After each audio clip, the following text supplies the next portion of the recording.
Cook, serve forever. Is it going to be a win or a bin? Let's have a quick read through of the description on Steam. Cook, Serve Forever is a cooking adventure game where you play as Nori Kaga, a home-taught chef with nothing to her name but a food cart and a dream.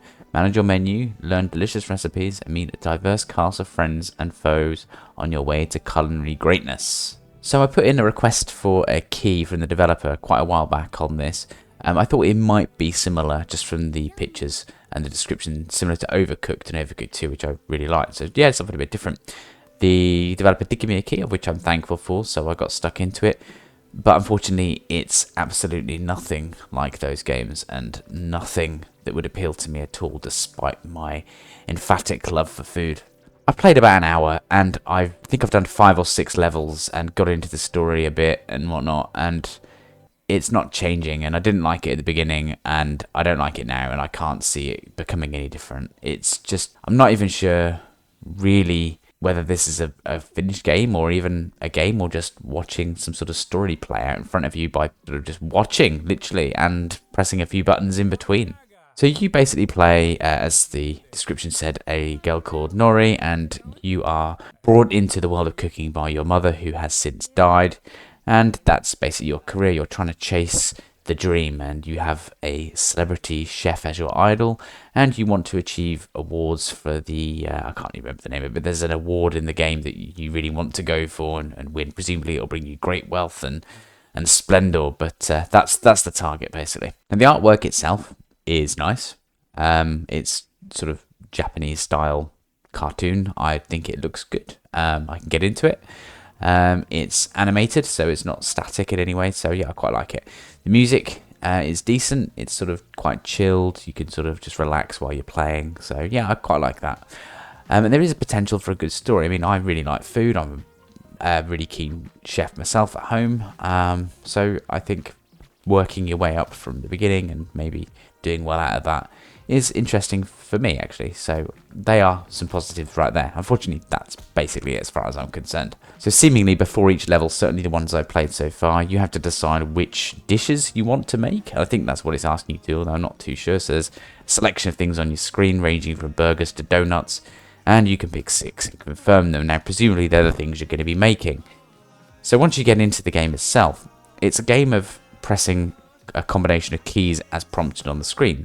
I'm using a keyboard. All the screenshots on Steam seem to be people using a games controller, but I'm using a keyboard, so I've got the arrow keys. So for example, it might ask you to press up and hold it for a couple of seconds, then down, then right, then left, or any key, and you've got to keep the sequence going as per what you're seeing on the screen. If you make a mistake, you have to start again. So it's a game almost on reflexes, because there is a timer, but also accuracy of what you're pressing. Hand-eye coordination, basically. This is what this is. It's a hand-eye coordination test. So that's literally it. I don't get it, purely because that's quite a boring premise of a game. However, the game is about food, and I thought, okay, well, we'll be chopping food, we'll be cooking food, we'll be doing something with food. But because you're so focused on looking at the combination of keys you have to press, you could literally be shoveling shit on the screen, and you wouldn't know, because you're not even seeing it. You're just focusing on these buttons. So I don't get the point. It takes the whole thing away from the game. It's supposed to be about food, but actually it's just button pressing. What's the point in that? This is possibly, and I'm not sure, this might sound harsh, but this might be somewhat best as a mobile game. It's maybe a little bit of an upgrade from that, because it's got some voice acting and things like that, which mobile games may have, but maybe not to this extent.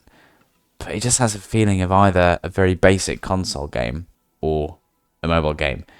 This is on Steam, so it's obviously intended for people to play on a PC, and it does play on a PC, but I don't see this as being anything more than, I don't know, a few minutes of trying to work out how to do it, challenging yourself, and then once you work out how to do the buttons and knowing roughly what sort of sequences are going to come up, that's it. It's done. And one of my final points, and I'm not going to let you get away with this at all, developer, but this game is currently in early access.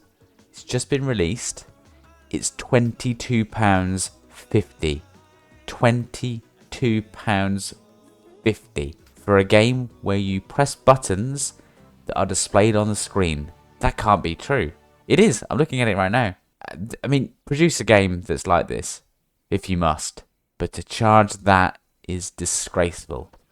You need to look at yourselves, look at what you're selling here, and decide if that's an honest price. It's not. So as I say, I played about an hour of this. I'm now done. Unless they change the whole mechanic of this game, I'm not interested in playing anymore. Thanks for the key, developers, but this is absolutely not for me. It's too boring.